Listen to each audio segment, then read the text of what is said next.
एकजना आमा भएर आफ्नो छोराछोरी जन्म जति पीडा हुन्छ त्यो कहिलेकाहीँ खुसी पनि हुँदो रहेछ। त्यो आमा हुनुमा छोराछोरी जन्मको त्यो पीडा भुलेर कहिलेकाहीँ खुसी हुने अवसर पनि मिल्दो रहेछ। आज चाहिँ मेरो छोराले फर्स्ट टाइम जागिर खाएर फर्स्ट टाइम काठमाडौँबाट सरप्राइज गिफ्ट पठाइदिएको रे। सरप्राइज के रहेछ हेरौँ है त। सरप्राइज गिफ्टले मेरो छोराको यो ब्याग मामुलाई ब्याग बोक्ने भनेर ब्याग पठाइदिएको रहेछ सरप्राइज गिफ्टको लागि। धन्यवाद छोरा।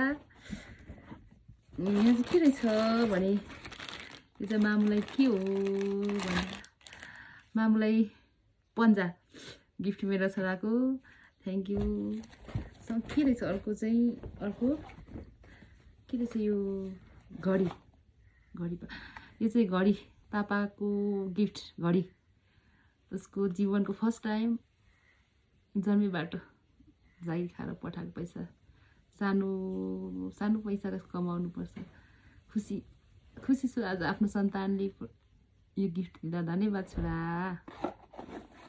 थ्याङ्क यू छोरो।